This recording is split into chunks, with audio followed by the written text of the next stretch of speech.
ang mabuting balita ng Panginoon. Pinupuri ka namin, Panginoong Hesukristo. Purihin palapakan ang mabuting balita.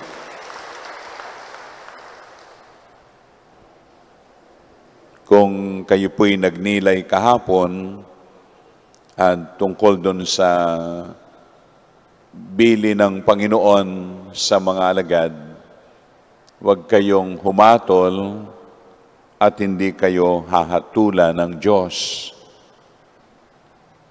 Ang panukat na ginamit nyo sa iyong kapwa, yun din ang panukat na gagamitin ng Diyos sa inyo. At marami pang mga paalala, ito yung karugtong na humantong dito sa pinapahayag ng Panginoon sa paggamit ng talinghaga ay yung taga-akay.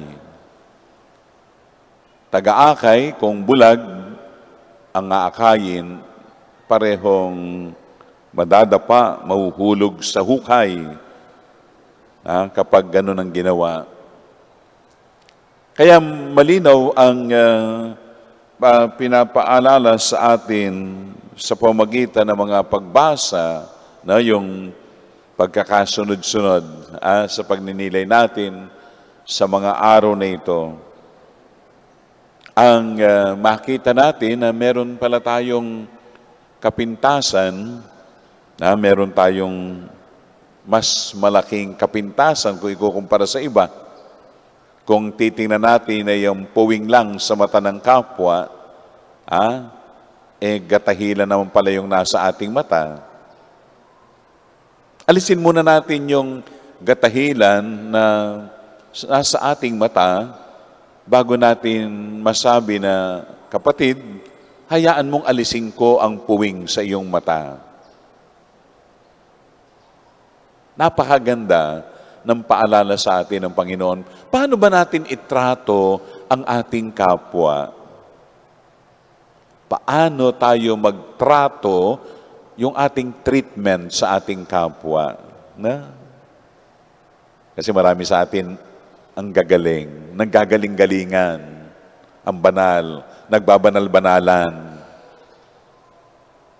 Bago natin mapabanal ang buhay ng ating kapwa, yung ibang tao, unahin muna natin na tingnan ang ating sarili, tayo ba'y banal na sa mata ng Diyos? O nagbabanal-banalan lang? Maganda yung kabanalan na talagang ito yung gusto ng Panginoon sa atin. Yung uri ng espiritualidad, yun tingnan natin. Paano ba tayo makipag-ugnay sa kapwa at sa Diyos? How do we fare with our relationship with God whom we do not see and with people whom we see? Tingnan natin mabuti yung ating mga sarili. Tingin tayo ng tingin sa puwing ng iba, gatahilan naman pala yung nasa mata natin. Uy, excuse me. Ang galing natin, ang banal natin, yun ang sa tingin natin sa ating sarili. Pero hindi yon ang tingin ng Diyos sa atin. Pag nilaya natin, alam niyo kung bakit doon si San Juan Crisostomo, sa kanyang pagiging banal, tinagurian na may gininto ang bibig. Sapagat sa kanyang pagpapahayag, napakaganda ng kanyang pahayag tungkol sa Diyos, sapagkat iyon ay nagmumula sa kanyang kaibuturan ng kanyang puso. Sapagkat sinikap niya na talagang sa tingin ng Diyos, siya'y maging maganda at banal. Yung kalooban niya, kaya naman, nadunong kanyang sa pag-akay, sa kawan ng Diyos, nandun yung pagiging epektibo niya. Sana ganoon din tayo. Yung bibig natin, sana masabing ginuntian ding bibig, no? Ibig sabihin, maganda yung lumalabas sa bibig. nakabubuo ng kumpiyansa ng kapwa, nakabubuhay ng kapwa, hindi nakakawasak ng kapwa.